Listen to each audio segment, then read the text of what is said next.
Rich Dad, Poor Dad. What the rich teach their kids about money that the poor and middle class do not. By Robert Kiyosaki. Performed by Tim Wheeler. To parents everywhere, a child's first and most important teachers, and to all those who educate, influence, and lead by example. Acknowledgements.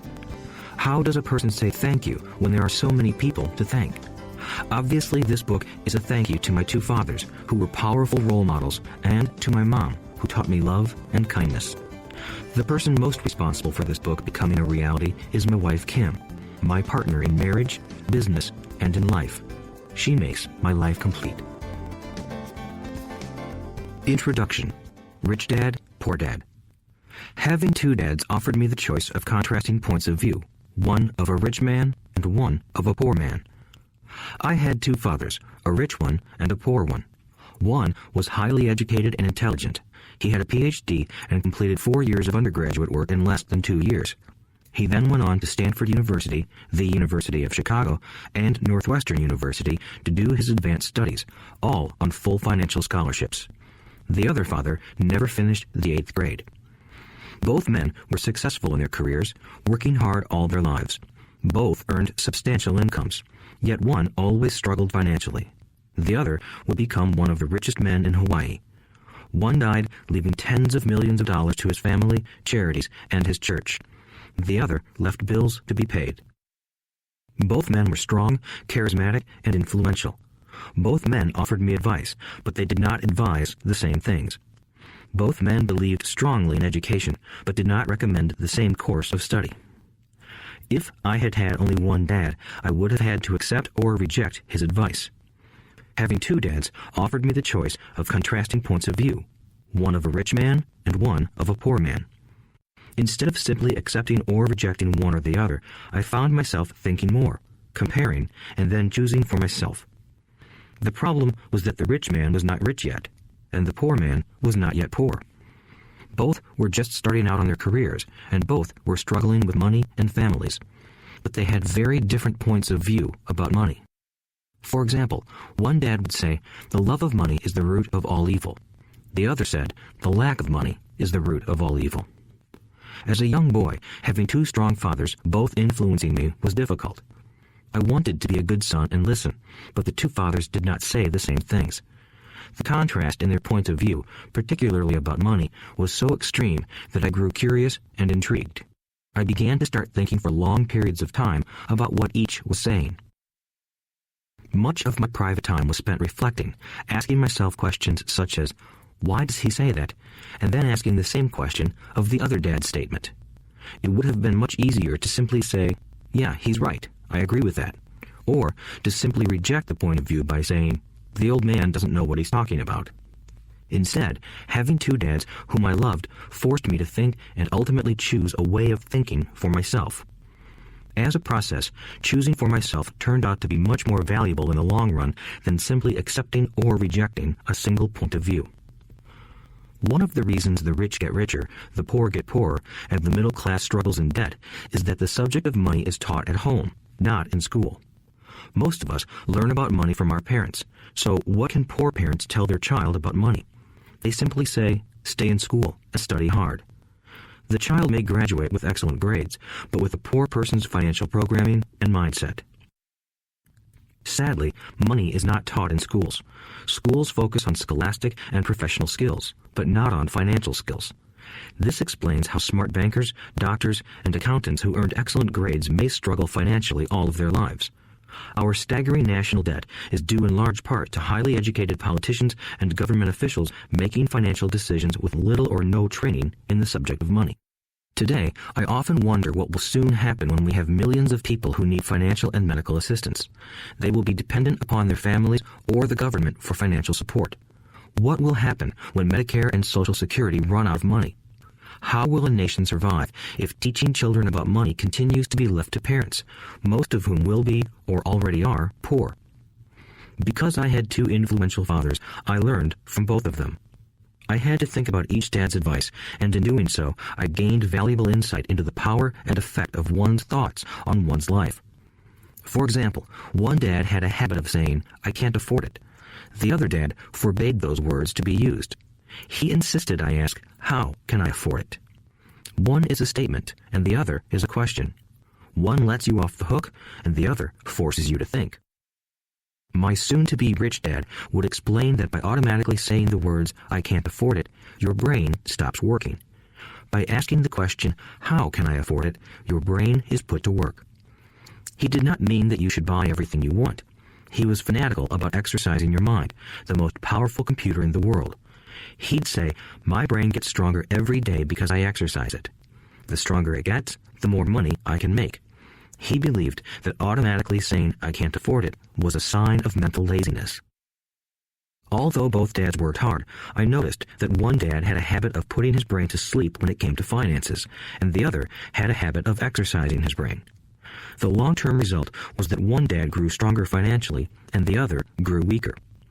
It is not much different from a person who goes to the gym to exercise on a regular basis versus someone who sits on the couch watching television. Proper physical exercise increases your chances for health, and proper mental exercise increases your chances for wealth. My two dads had opposing attitudes, and that affected the way they thought. One dad thought that the rich should pay more in taxes to take care of those less fortunate.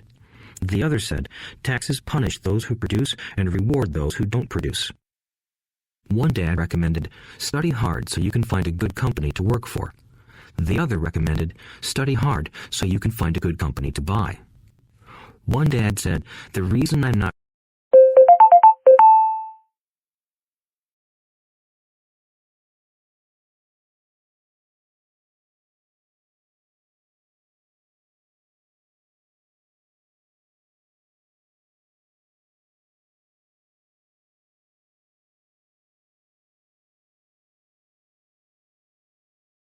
The reason I'm not rich is because I have you kids.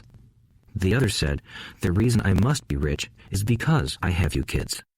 One encouraged talking about money and business at the dinner table, while the other forbade the subject of money to be discussed over a meal.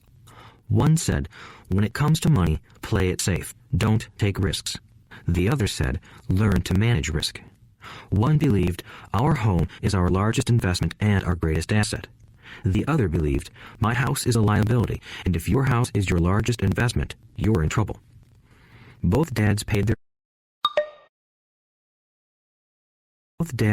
bills on time, yet one paid his bills first, while the other paid his bills last. One dad believed in a company or the government taking care of you and your needs. He was always concerned about pay raises, retirement plans, medical benefits, sick leave, vacation days, and other perks. He was impressed with two of his uncles who joined the military and earned a retirement and entitlement package for life after 20 years of active service. He loved the idea of medical benefits and PX privileges the military provided its retirees. He also loved the tenure system available through the university. The idea of job protection for life and job benefits seemed more important at times than the job. He would often say, I've worked hard for the government and I'm entitled to these benefits. The other believed in total financial self-reliance. He spoke out against the entitlement mentality and how it created weak and financially needy people. He was emphatic about being financially competent. One dad struggled to save a few dollars. The other created investments. One dad taught me how to write an impressive resume so I could find a good job. The other taught me how to write strong business and financial plans so I could create jobs. Being a product of two strong dads allowed me the luxury of observing the effects different thoughts have on one's life. I noticed that people really do shape their lives through their thoughts. For example, my poor dad always said, I'll never be rich, and that prophecy became reality. My rich dad, on the other hand, always referred to himself as rich.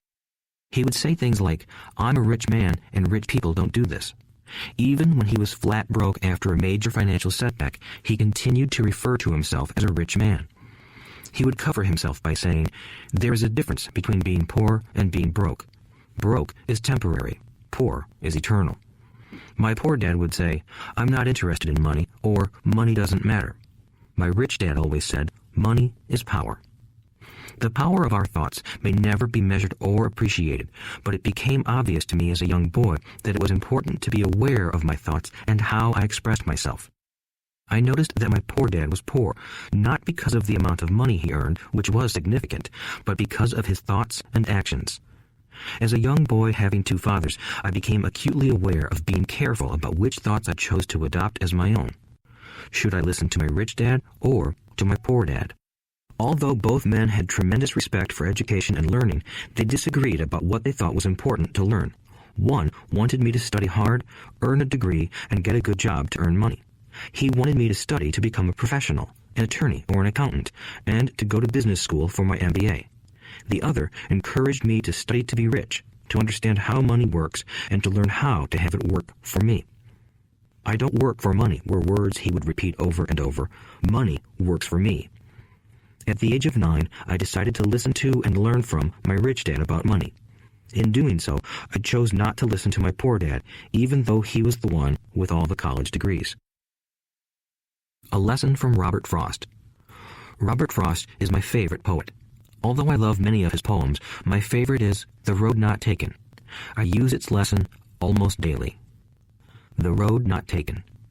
2 roads diverged in a yellow wood, and sorry I could not travel both. And be one traveler long I stood, and looked down one as far as I could, to where it bent in the undergrowth, then took the other as just as fair, and having perhaps the better claim, because it was grassy and wanted wear. Though as for that the passing there had warned them really about the same, and both that morning equally lay in leaves no step had trodden black. Oh, I kept the first for another day, yet knowing how way leads on to way, I doubted if I should ever come back. I shall be telling this with a sigh, somewhere ages and ages hence. 2 roads diverged in a wood, and I took the one less traveled by, and that has made all the difference. And that has made all the difference. Over the years, I have often reflected upon Robert Frost's poem. Choosing not to listen to my highly educated dad's advice and attitude about money was a painful decision, but it was a decision that shaped the rest of my life. Once I made up my mind about whom to listen to, my education about money began. My rich dad taught me over a period of 30 years until I was 39 years old. He stopped once he realized that I knew and fully understood what he had been trying to drum into my often thick skull. Money is one form of power, but what is more powerful is financial education. Money comes and goes, but if you have the education about how money works, you gain power over it and can begin building wealth. The reason positive thinking alone does not work is because most people went to school and never learned how money works, so they spend their lives working for money. Because I was only 9 years old when I started, the lessons my rich dad taught me were simple, and when it was all said and done, there were only 6 main lessons, repeated over 30 years. This audiobook is about those 6 lessons, put as simply as possible, just as simply as my rich dad put forth those lessons to me. The lessons are meant not to be answers, but guideposts that will assist you and your children to grow wealthier no matter what happens in a world of increasing change and uncertainty. Chapter 1. Lesson 1. The rich don't work for money. The poor and the middle class work for money. The rich have money work for them. Dad, can you tell me how to get rich? My dad put down the evening paper. Why do you want to get rich, son? Because today Jimmy's mom drove up in their new Cadillac and they were going to their beach house for the weekend. He took 3 of his friends, but Mike and I weren't invited.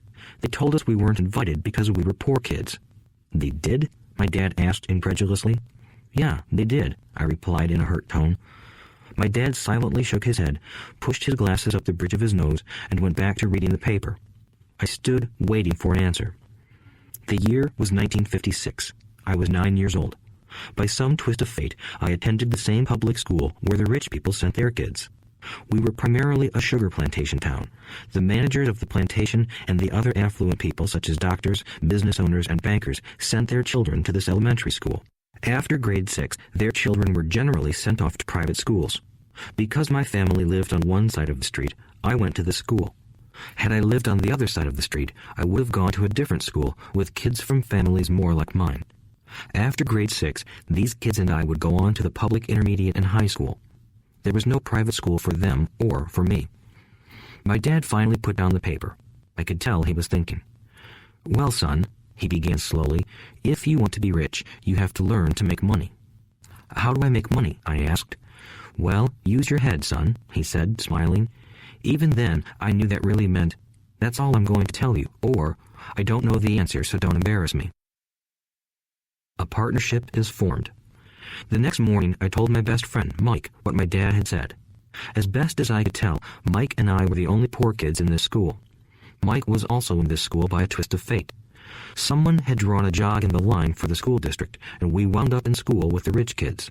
We weren't really poor, but we felt as if we were because all the other boys had new baseball gloves, new bicycles, new everything.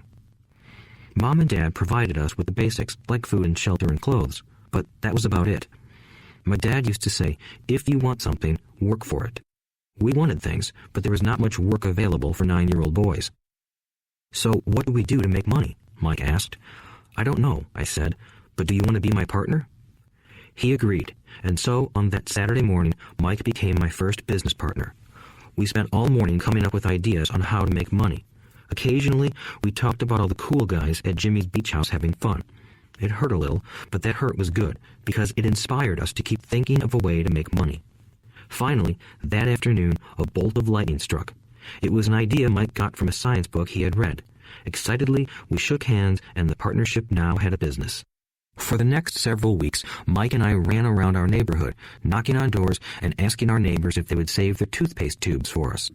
With puzzled looks, most adults consented with a smile. Some asked us what we were doing, to which we replied, "We can't tell you. It's a business secret." My mom grew distressed as the weeks wore on. We had selected a site next to her washing machine as the place we would stockpile our raw materials. In a brown cardboard box that at one time held ketchup bottles, our little pile of used toothpaste tubes began to grow. Finally, my mom put her foot down. The sight of her neighbor's messy, crumpled used toothpaste tubes had gotten to her. "What are you boys doing?" she asked. "And I don't want to hear again that it's a business secret. Do something with this mess or I'm going to throw it out." Mike and I pleaded and begged, explaining that we would soon have enough and then we would begin production. We informed her that we were waiting on a couple of neighbors to finish their toothpaste so we could have their tubes. Mom granted us a 1-week extension. The date to begin production was moved up, and the pressure was on. My first partnership was already being threatened with an eviction notice by my own mom. It became Mike's job to tell the neighbors to quickly use up their toothpaste, saying their dentist wanted them to brush more often anyway. I began to put together the production line. One day, my dad drove up with a friend to see 2 9-year-old boys in the driveway with a production line operating at full speed. There was fine white powder everywhere. On a long table were small milk cartons from school, and our family's hibachi grill was glowing with red-hot coals at maximum heat. Dad walked up cautiously, having to park the car at the base of the driveway since the production line blocked the carport. As he and his friend got closer, they saw a steel pot sitting on top of the coals in which the toothpaste tubes were being melted down. In those days, toothpaste did not come in plastic tubes. The tubes were made of lead, so once the paint was burned off, the tubes were dropped in a small steel pot. They melted until they became liquid, and with my mom's pot holders, we poured the lead through a small hole in the top of the milk cartons. The milk cartons were filled with plaster of Paris. White powder was everywhere. In my haste, I had knocked the bag over, and the entire area looked like it had been hit by a snowstorm. The milk cartons were the outer containers for plaster of Paris molds. My dad and his friend watched as we carefully poured the molten lead through a small hole in the top of the plaster of Paris cube. "Careful," my dad said. I nodded without looking up. Finally, once the pouring was through, I put the steel pot down and smiled at my dad. "What are you boys doing?" he asked with a cautious smile. "We're doing what you told me to do. We're going to be rich," I said. "Yup," said Mike, grinning and nodding his head. "We're partners." "And what is in those plaster molds?" my dad asked. "Watch," I said. "This should be a good batch." With a small hammer, I tapped at the seal that divided the cube in half. Cautiously, I pulled up the top half of the plaster mold, and a lead nickel fell out. "Oh my God," my dad said. "You're casting nickels out of lead." "That's right," Mike said. "We're doing as you told us to do. We're making money." My dad's friend turned and burst into laughter. My dad smiled and shook his head. Along with a fire and a box of spent toothpaste tubes, in front of him were 2 little boys covered with white dust, smiling from ear to ear. He asked us to put everything down and sit with him on the front step of our house. With a smile, he gently explained what the word counterfeiting meant. Our dreams were dashed. "You mean this is illegal?" asked Mike in a quivering voice.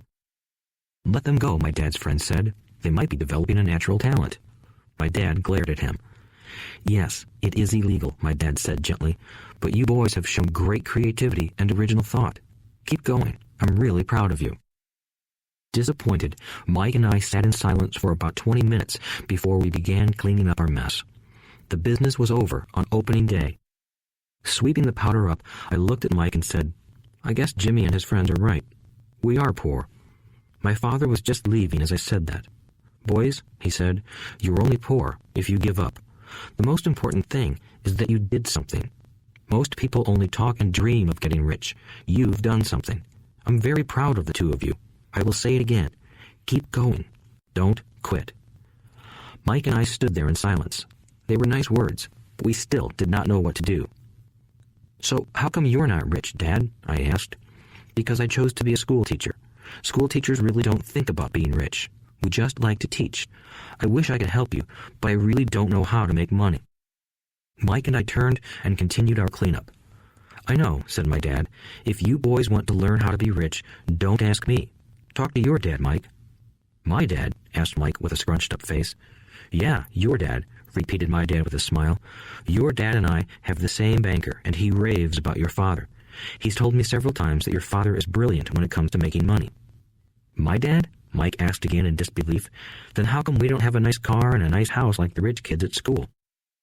A nice car and a nice house don't necessarily mean you're rich or you know how to make money, my dad replied. Jimmy's dad worked for the sugar plantation. He's not much different from me. He works for a company, and I work for the government. The company buys the car for him. The sugar company is in financial trouble, and Jimmy's dad may soon have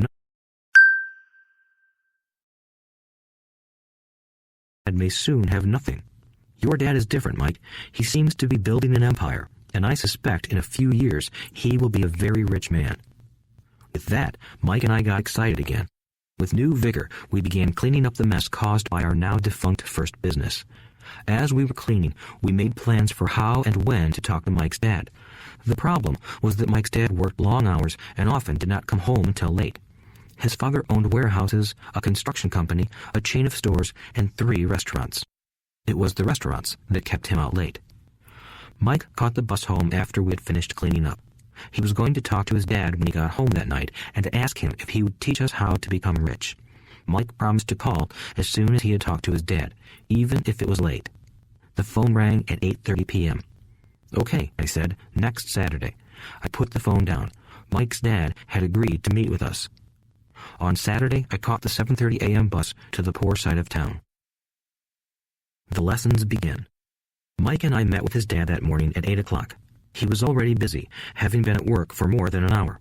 His construction supervisor was just leaving in his pickup truck as I walked up to his simple, small, and tidy home. Mike met me at the door. Dad's on the phone, and he said to wait on the back porch, Mike said as he opened the door. The old wooden floor creaked as I stepped across the threshold of the aging house. There was a cheap mat just inside the door. The mat was there to hide the years of wear from countless footsteps that the floor had supported. Although clean, it needed to be replaced. I felt claustrophobic as I entered the narrow living room that was filled with old, musty, overstuffed furniture that today would be collector's items. Sitting on the couch were 2 women, both a little older than my mom.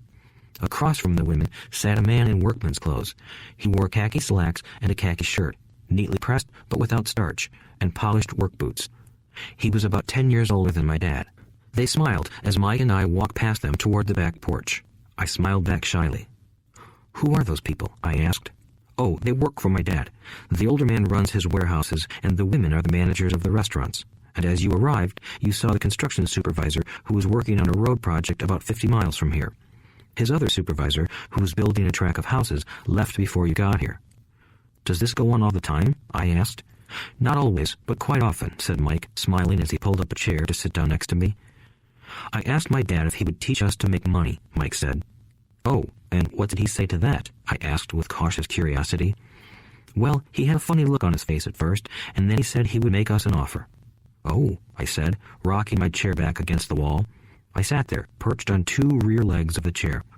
Mike did the same thing. Do you know what the offer is? I asked. No, but we'll soon find out. Suddenly, Mike's dad burst through the rickety screen door and onto the porch. Mike and I jumped to our feet, not out of respect, but because we were startled.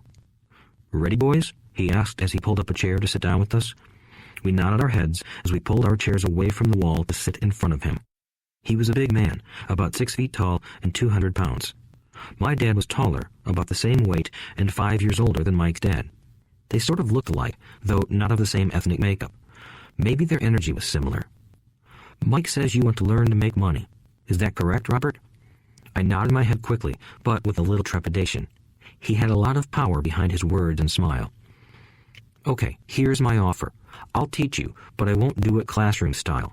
You work for me, I'll teach you. You don't work for me, I won't teach you. I can teach you faster if you work, and I'm wasting my time if you just want to sit and listen like you do in school. That's my offer. Take it or leave it." May I ask a question first?" I asked. "No. Take it or leave it. I've got too much work to do to waste my time. If you can't make up your mind decisively, then you'll never learn to make money anyway. Opportunities come and go. Being able to know when to make quick decisions is an important skill. You have the opportunity that you asked for. School is beginning, or it's over in 10 seconds, Mike's dad said with a teasing smile. "Take it," I said. "Take it," said Mike. "Good," said Mike's dad. "Mrs. Martin will be by in 10 minutes. After I'm through with her, you'll ride with her to my superette and you can begin working. I'll pay you 10 cents an hour and you'll work 3 hours every Saturday." "But I have a softball game today," I said. Mike's dad lowered his voice to a stern tone. "Take it or leave it," he said. "I'll take it," I replied, choosing to work and learn instead of playing. 30 cents later. By 9 a.m. that day, Mike and I were working for Mrs. Martin. She was a kind and patient woman. She always said that Mike and I reminded her of her 2 grown sons. Although kind, she believed in hard work and kept us moving. We spent 3 hours taking canned goods off the shelves, brushing each can with a feather duster to get the dust off, and then restacking them neatly. It was excruciatingly boring work. Mike's dad, whom I called my rich dad, owned 9 of these little superettes, each with a large parking lot.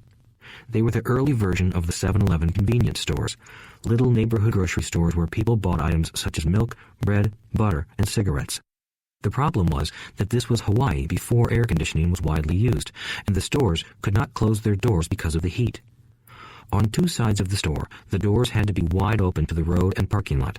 Every time a car drove by or pulled into the parking lot, dust would swirl and settle in the store. We knew we had a job as long as there was no air conditioning. For 3 weeks, Mike and I reported to Mrs. Martin and worked our 3 hours. By noon, our work was over, and she dropped 3 little dimes in each of our hands.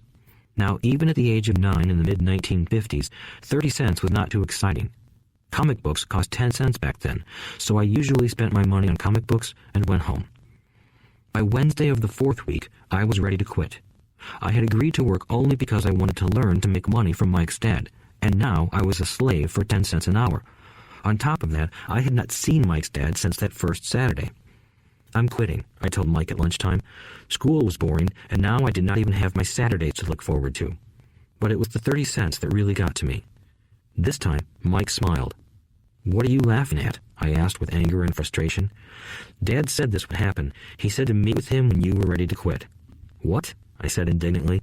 "He's been waiting for me to get fed up?" "Sort of," Mike said. "Dad's kind of different. He doesn't teach like your dad. Your mom and dad lecture a lot. My dad is quiet and a man of few words. You just wait till this Saturday. I'll tell him you're ready." "You mean I've been set up?" "No, not really. But maybe. Dad will explain on Saturday." Waiting in line on Saturday. I was ready to face Mike's dad. Even my real dad was angry with him. My real dad, the one I called the poor one, thought that my rich dad was violating child labor laws and should be investigated. My educated poor dad told me to demand what I deserve, at least 25 cents an hour. My poor dad told me that if I did not get a raise, I was to quit immediately. "You don't need that damn job anyway," said my poor dad with indignation. At 8 o'clock Saturday morning, I walked through the door of Mike's house when Mike's dad opened it.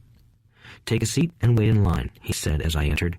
He turned and disappeared into his little office next to a bedroom. I looked around the room and didn't see Mike anywhere. Feeling awkward, I cautiously sat down next to the same 2 women who were there 4 weeks earlier. They smiled and slid down the couch to make room for me. 45 minutes went by, and I was steaming. The two women had met with him and left 30 minutes earlier. An older gentleman was in there for 20 minutes and was also gone. The house was empty, and here I sat in a musty, dark living room on a beautiful, sunny Hawaiian day, waiting to talk to a cheapskate who exploited children. I could hear him rustling around the office, talking on the phone, and ignoring me. I was ready to walk out, but for some reason, I stayed. Finally, 15 minutes later, at exactly 9 o'clock, Rich Dad walked out of his office, said nothing, and signaled with his hand for me to enter. "I understand you want a raise or you're going to quit," Rich Dad said as he swiveled in his office chair. "Well, you're not keeping your end of the bargain," I blurted out, nearly in tears. It was really frightening for me to confront a grown-up. "You said that you would teach me if I worked for you. Well, I've worked for you. I've worked hard. I've given up my baseball games to work for you, but you haven't kept your word and you haven't taught me anything. You are a crook like everyone in town thinks you are. You're greedy. You want all the money and don't take care of your employees. You made me wait and don't show me any respect. I'm only a little boy, but I deserve to be treated better." Rich Dad rocked back in his swivel chair, hand up to his chin, and stared at me. "Not bad," he said. "In less than a month, you sound like most of my employees." "What?" I asked. Not understanding what he was saying, I continued with my grievance. "I thought you were going to keep your end of the bargain and teach me. Instead, you want to torture me? That's cruel. That's really cruel." "I am teaching you," Rich Dad said quietly. "What have you taught me?" "Nothing," I said angrily. "You haven't even talked to me once since I agreed to work for peanuts. 10 cents an hour. Ha! I should notify the government about you. We have child labor laws, you know. My dad works for the government, you know." "Wow," said Rich Dad. "Now you sound just like most of the people who used to work for me. People I've either fired or who have quit." "So, what do you have to say?" I demanded, feeling pretty brave for a little kid. "You lied to me. I've worked for you, and you have not kept your word. You haven't taught me anything." "How do you know that I've not taught you anything?" asked Rich Dad calmly. "Well, you've never talked to me. I've worked for 3 weeks, and you have not taught me anything," I said with a pout. "Does teaching mean talking or a lecture?" Rich Dad asked. "Well, yes," I replied. "That's how they teach you in school," he said, smiling. "But that is not how life teaches you, and I would say that life is the best teacher of all. Most of the time, life does not talk to you. It just sort of pushes you around. Each push is life saying, 'Wake up, there's something I want you to learn.'" "What is this man talking about?" I asked myself silently. Life pushing me around was life talking to me? Now I knew I had to quit my job. I was talking to someone who needed to be locked up. If you learn life's lessons, you will do well. If not, life will just continue to push you around. People do two things. Some just let life push them around. Others get angry and push back. But they push back against their boss, or their job, or their husband or wife. They do not know it's life that's pushing. I had no idea what he was talking about. Life pushes all of us around. Some people give up and others fight. A few learn the lesson and move on. They welcome life pushing them around. To these few people, it means they need and want to learn something. They learn and move on. Most quit, and a few, like you, fight.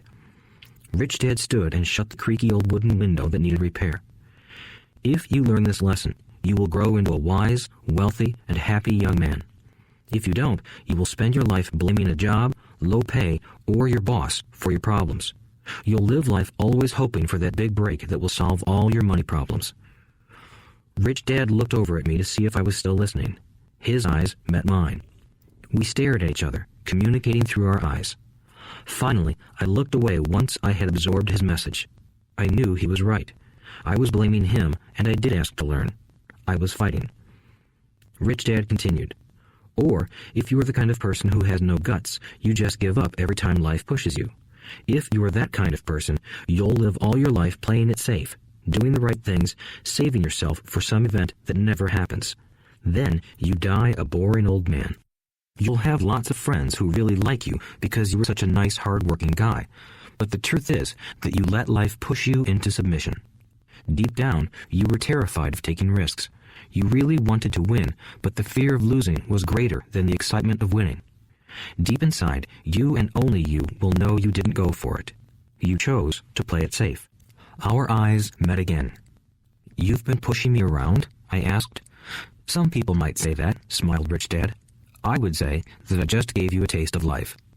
"What taste of life?" I asked, still angry, but now curious and ready to learn. You boys are the first people that have ever asked me to teach them how to make money. I have more than 150 employees, and not one of them has asked me what I know about money. They ask me for a job and a paycheck, but never to teach them about money. So most will spend the best years of their lives working for money, not really understanding what it is they're working for. I sat there listening intently. So when Mike told me you wanted to learn how to make money, I decided to design a course that mirrored real life. I could talk until I was blue in the face, but you wouldn't hear a thing. So I decided to let life push you around a bit so you could hear me. That's why I only paid you 10 cents. So what is the lesson I learned from working for only 10 cents an hour, I asked. That you're cheap and exploit your workers? Rich Dad rocked back and laughed heartily. Finally, he said, you'd best change your point of view. Stop blaming me and thinking I'm the problem. If you think I'm the problem, then you have to change me. If you realize that you're the problem, then you can change yourself, learn something, and grow wiser. Most people want everyone else in the world to change but themselves. Let me tell you, it's easier to change yourself than everyone else. I don't understand, I said. Don't blame me for your problems, Rich Dad said, growing impatient. But you only pay me 10 cents. So what are you learning? Rich Dad asked, smiling. That you're cheap, I said with a sly grin. See, you think I'm the problem, said Rich Dad. But you are. Well, keep that attitude and you'll learn nothing. Keep the attitude that I'm the problem, and what choices do you have? Well, if you don't pay me more or show me more respect and teach me, I'll quit. Well put, Rich Dad said, and that's exactly what most people do. They quit and go looking for another job, a better opportunity and higher pay, actually thinking that this will solve the problem. In most cases, it won't. So what should I do? I asked. Just take this measly 10 cents an hour and smile? Rich Dad smiled. That's what the other people do. But that's all they do, waiting for a raise, thinking that more money will solve their problems. Most just accept it, and some take a second job working harder, but again, accepting a small paycheck. I sat staring at the floor, beginning to understand the lesson Rich Dad was presenting. I could sense it was a taste of life. Finally, I looked up and asked, so what will solve the problem? This, he said, leaning forward in his chair and tapping me gently on the head. This stuff between your ears. It was at that moment that Rich Dad shared the pivotal point of view that separated him from his employees and my poor dad, and led him to eventually become one of the richest men in Hawaii, while my highly educated but poor dad struggled financially all his life. It was a singular point of view that made all the difference over a lifetime. Rich Dad said this point of view over and over, which I call lesson number 1. The poor and the middle class work for money. The rich have money work for them. On that bright Saturday morning, I learned a completely different point of view from what I had been taught by my poor dad. At the age of 9, I understood that both dads wanted me to learn. Both dads encouraged me to study, but not the same things. My highly educated dad recommended that I do what he did. Son, I want you to study hard, get good grades, so you can find a safe, secure job with a big company, and make sure it has excellent benefits. My rich dad wanted me to learn how money works so I could make it work for me. These lessons I would learn through life with his guidance, not because of a classroom. My rich dad continued my first lesson. I'm glad you got angry about working for 10 cents an hour. If you hadn't got angry and had simply accepted it, I would have to tell you that I could not teach you. You see, true learning takes energy, passion, and a burning desire. Anger is a big part of that formula, for passion is anger and love combined. When it comes to money, most people want to play it safe and feel secure, so passion does not direct them. Fear does. So is that why they'll take jobs with low pay? I asked. Yes, said Rich Dad. Some people say I exploit people because I don't pay as much as the sugar plantation or the government. I say the people exploit themselves. It's their fear, not mine. But don't you feel you should pay them more? I asked. I don't have to. And besides, more money will not solve their problems. Just look at your dad. He makes a lot of money, and he still can't pay his bills. Most people, given more money, only get into more debt. So that's why the 10 cents an hour, I said, smiling. It's part of the lesson. That's right, smiled Rich Dad. You see, your dad went to school and got an excellent education so he could get a high-paying job. But he still has money problems because he never learned anything about money in school. On top of that, he believes in working for money. And you don't? I asked. No, not really, said Rich Dad. If you want to learn to work for money, then stay in school. That is a great place to learn to do that.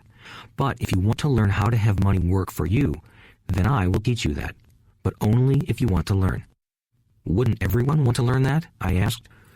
No, said Rich Dad, simply because it's easier to learn to work for money, especially if fear is your primary emotion when the subject of money is discussed. I don't understand, I said with a frown. Don't worry about that for now. Just know that it's fear that keeps most people working at a job. The fear of not paying their bills, the fear of being fired, the fear of not having enough money, and the fear of starting over. That's the price of studying to learn a profession or trade and then working for money. Most people become a slave to money and then get angry at their boss. Learning to have money work for you is a completely different course of study? I asked. Absolutely, Rich Dad answered. Absolutely. We sat in the silence on that beautiful Hawaiian Saturday morning. My friends had just started their Little League baseball game, but for some reason I was now thankful I had decided to work for 10 cents an hour. I sensed that I was about to learn something my friends wouldn't learn in school. Ready to learn? Asked Rich Dad. Absolutely, I said with a grin. I have kept my promise. I've been teaching you from afar, my Rich Dad said. At 9 years old, you've gotten a taste of what it feels like to work for money. Just multiply your last month by 50 years, and you will have an idea of what most people spend their life doing. I don't understand, I said. How did you feel waiting in line to see me, once to get hired, and once to ask for more money? Terrible, I said. If you choose to work for money, that is what life will be like, said Rich Dad. And how did you feel when Mrs. Martin dropped 3 dimes in your hand for 3 hours of work?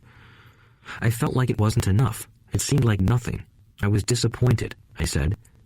And that is how most employees feel when they look at their paychecks, especially after all the tax and other deductions are taken out. At least you got 100%. You mean most workers don't get paid everything? I asked with amazement. Heavens no, said Rich Dad. The government always takes its share first. How do they do that? I asked. Taxes, said Rich Dad. You're taxed when you earn. You're taxed when you spend. You're taxed when you save. You're taxed when you die. Why do people let the government do that to them? The rich don't, said Rich Dad with a smile.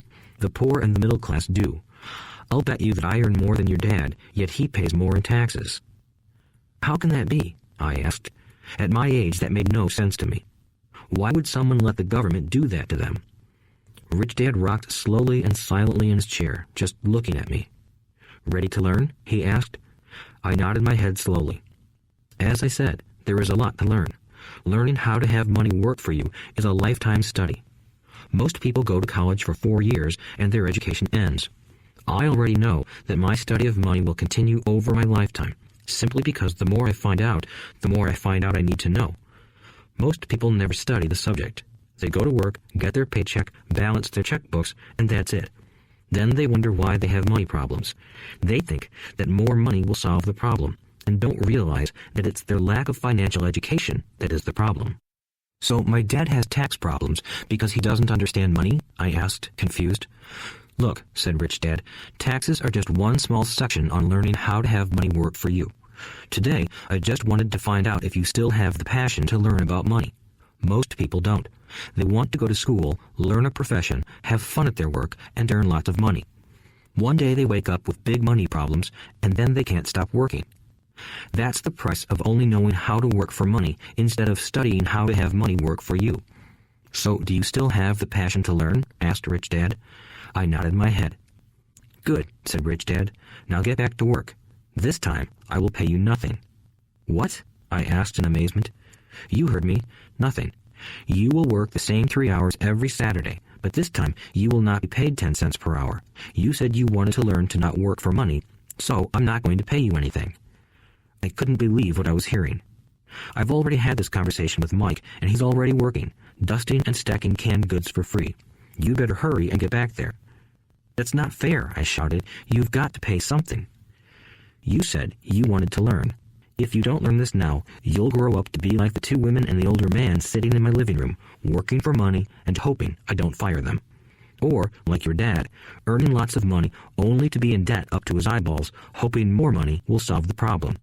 If that's what you want, I'll go back to our original deal of 10 cents an hour. Or you can do what most adults do. Complain that there's not enough pay, quit, and go looking for another job. But what do I do? I asked. Rich Dad tapped me on the head. Use this, he said. If you use it well, you will soon thank me for giving you an opportunity, and you will grow into a rich man. I stood there, still not believing what a raw deal I was handed.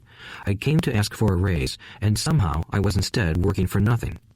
Rich Dad tapped me on the head again and said, Use this. Now, get out of here and get back to work. Lesson number 1. The rich don't work for money. I didn't tell my poor dad I wasn't being paid. He wouldn't have understood, and I didn't want to try to explain something I didn't understand myself. For 3 more weeks, Mike and I worked 3 hours every Saturday for nothing. The work didn't bother me, and the routine got easier. But it was the missed baseball games and not being able to afford to buy a few comic books that got to me. Rich Dad stopped by at noon on the 3rd week. We heard his truck pull up in the parking lot and sputter when the engine was turned off. He entered the store and greeted Mrs. Martin with a hug. After finding out how things were going in the store, he reached into the ice cream freezer, pulled out 2 bars, paid for them, and signaled to Mike and me. Let's go for a walk, boys. We crossed the street, dodging a few cars, and walked across a large grassy field where a few adults were playing softball. Sitting down at a lone picnic table, he handed Mike and me the treats. How's it going, boys? Okay, Mike said. I nodded in agreement. Learn anything yet? Rich Dad asked. Mike and I looked at each other, shrugged our shoulders, and shook our heads in unison. Avoiding one of life's biggest traps. Well, you boys had better start thinking. You're staring at one of life's biggest lessons.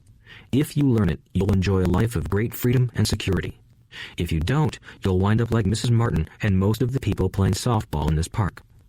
They work very hard for little money, clinging to the illusion of job security and looking forward to a 3-week vacation each year and maybe a skimpy pension after 45 years of service. If that excites you, I'll give you a raise to 25 cents an hour. But these are good, hard-working people. Are you making fun of them? I demanded. A smile came over Rich Dad's face. Mrs. Martin is like a mother to me.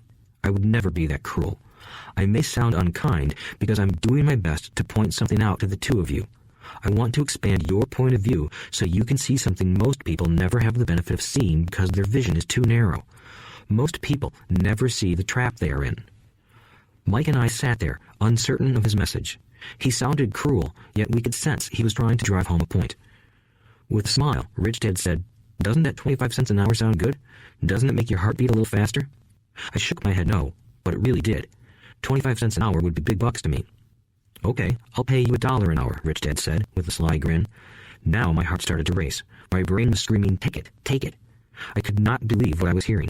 Still, I said nothing. Okay, $2 an hour. My little brain and heart nearly exploded. After all, it was 1956, and being paid $2 an hour would have made me the richest kid in the world.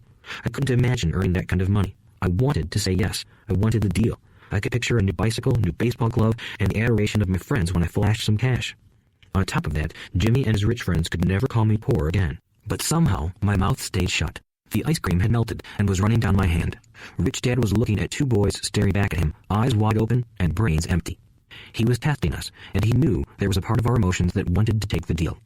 He understood that every person has a weak and needy part of their soul that can be bought, and he knew that every individual also had a part of their soul that was resilient and could never be bought. It was only a question of which one was stronger. Okay, $5 an hour. Suddenly, I was silent. Something had changed. The offer was too big and ridiculous. Not many grown-ups in 1956 made more than that, but quickly my temptation disappeared and calm set in. Slowly, I turned to my left to look at Mike. He looked back at me. The part of my soul that was weak and needy was silenced. The part of me that had no price took over. I knew Mike had gotten to that point too. Good, said Rich Dad softly. Most people have a price, and they have a price because of human emotions named fear and greed. First, the fear of being without money motivates us to work hard, and then, once we get that paycheck, greed or desire starts us thinking about all the wonderful things money can buy. The pattern is then set. What pattern? I asked. The pattern of get up, go to work, pay bills, get up, go to work, pay bills. People's lives are forever controlled by 2 emotions, fear and greed. Offer them more money, and they continue the cycle by increasing their spending. This is what I call the rat race. There is another way? Mike asked. Yes, said Rich Dad slowly, but only a few people find it. And what is that way? Mike asked. That's what I hope you boys will learn as you work and study with me. That is why I took away all forms of pay. Any hints? Mike asked. We are kind of tired of working hard, especially for nothing. Well, the first step is telling the truth, said Rich Dad. We haven't been lying, I said. I did not say you were lying. I said to tell the truth, Rich Dad retorted. The truth about what? I asked. How you're feeling, Rich Dad said. You don't have to say it to anyone else. Just admit it to yourself. You mean the people in this park, the people who work for you, Mrs. Martin, they don't do that? I asked. I doubt it, said Rich Dad. Instead, they feel the fear of not having money. They don't confront it logically. They react emotionally instead of using their heads, Rich Dad said. Then, they get a few bucks in their hands, and again, the emotions of joy, desire, and greed take over. And again they react instead of think. So their emotions control their brain, Mike said. That's correct, said Rich Dad. Instead of admitting the truth about how they feel, they react to their feelings and fail to think. They feel the fear, so they go to work, hoping that money will soothe the fear, but it doesn't. It continues to haunt them, and they return to work, hoping again that money will calm their fears, and again it doesn't. Fear keeps them in the trap of working, earning money, hoping the fear will go away. But every day they get up, and that old fear wakes up with them. For millions of people, that old fear keeps them awake all night, causing a night of turmoil and worry. So they get up and go to work, hoping that a paycheck will kill that fear gnawing at their souls. Money is running their lives, and they refuse to tell the truth about that. Money is in control of their emotions and their souls. Rich Dad sat quietly, letting his words sink in. Mike and I had heard what he said, but didn't understand fully what he was talking about. I just knew that I often wondered why grown-ups hurried off to work. It did not seem like much fun, and they never looked that happy, but something kept them going. Realizing we had absorbed as much as possible of what he was talking about, Rich Dad said, I want you boys to avoid that trap. That is really what I want to teach you. Not just to be rich, because being rich does not solve the problem. It doesn't? I asked, surprised. No, it doesn't. Let me explain the other emotion. Desire. Some call it greed, but I prefer desire. It's perfectly normal to desire something better, prettier, more fun, or exciting. So people also work for money because of desire. They desire money for the joy they think it can buy. But the joy that money brings is often short-lived, and they soon need more money for more joy, more pleasure, more comfort, and more security. So they keep working, thinking money will soothe their souls that are troubled by fear and desire. But money can't do that. Even rich people do this? Mike asked. Rich people included, said Rich Dad. In fact, the reason many rich people are rich isn't because of desire, but because of fear. They believe that money can eliminate the fear of being poor, so they amass tons of it, only to find the fear gets worse. Now they fear losing the money. I have friends who keep working even though they have plenty. I know people who have millions who are more afraid now than when they were poor. They're terrified of losing it all. The fears that drove them to get rich got worse. That weak and needy part of their soul is actually screaming louder. They don't want to lose the big houses, the cars, and the high life money has bought them. They worry about what their friends would say if they lost all their money. Many are emotionally desperate and neurotic, although they look rich and have more money. So, is a poor man happier? I asked. No, I don't think so, replied Rich Dad. The avoidance of money is just as psychotic as being attached to money. As if on cue, the town derelict went past our table, stopping by the large rubbish can and rummaging around in it. The three of us watched him with great interest, when before we probably would have just ignored him. Rich Dad pulled $1 out of his wallet and gestured to the older man. Seeing the money, the derelict came over immediately, took the bill, thanked Rich Dad profusely, and hurried off, ecstatic with his good fortune. He's not much different from most of my employees, said Rich Dad. I've met so many people who say, oh, I'm not interested in money, yet they'll work at a job for 8 hours a day. That's a denial of truth. If they weren't interested in money, then why are they working? That kind of thinking is probably more psychotic than a person who hoards money. As I sat there listening to my Rich Dad, my mind flashed back to the countless times my own dad said, I'm not interested in money. He said those words often. He also covered himself by always saying, I work because I love my job. So, what do we do? I asked. Not work for money until all traces of fear and greed are gone? No, that would be a waste of time, said Rich Dad. Emotions are what make us human. The word emotion stands for energy in motion. Be truthful about your emotions and use your mind and emotions in your favor, not against yourself. Whoa, said Mike. Don't worry about what I just said. It will make more sense in years to come. Just be an observer, not a reactor, to your emotions. Most people do not know that it's their emotions that are doing the thinking. Your emotions are your emotions, but you've got to learn to do your own thinking. Can you give me an example? I asked. Sure, replied Rich Dad. When a person says, I need to find a job, it's most likely an emotion doing the thinking. Fear of not having money generates that thought. But people do need money if they have bills to pay, I said. Sure they do, smiled Rich Dad. All I'm saying is that it's fear that is all too often doing the thinking. I don't understand, said Mike. For example, said Rich Dad, if the fear of not having enough money arises, instead of immediately running out to get a job, they instead might ask themselves this question: will a job be the best solution to this fear over the long run? In my opinion, the answer is no. A job is really a short-term solution to a long-term problem. But my dad is always saying, stay in school and get good grades so you can find a safe, secure job, I interjected, somewhat confused. Yes, I understand he says that, said Rich Dad, smiling. Most people recommend that, and it's a good path for most people. But people make that recommendation primarily out of fear. You mean my dad says that because he's afraid? Yes, said Rich Dad. He's terrified that you won't earn enough money and won't fit into society. Don't get me wrong, he loves you and wants the best for you. I too believe an education and a job are important, but it won't handle the fear. You see, that same fear that makes him get up in the morning to earn a few bucks is the fear that is causing him to be so fanatical about your going to school. So what do you recommend? I asked. I want to teach you to master the power of money instead of being afraid of it. They don't teach that in school, and if you don't learn it, you become a slave to money. It was finally making sense. He wanted us to widen our views and to see what the Mrs. Martins of this world couldn't see. He used examples that sounded cruel at the time, but I've never forgotten them. My vision widened that day, and I began to see the trap that lay ahead for most people. If your journey feels stuck, you're not alone. We've got you. If you found value in this video, don't forget to hit that like button. It helps more curious minds discover this content. Subscribe to Being and Beyond and join a growing community that thrives on knowledge, perspective, and personal growth. And if this video resonated with you, share it with someone who needs to hear it today. Your support fuels our passion and pushes us to create better content. Welcome to Being and Beyond.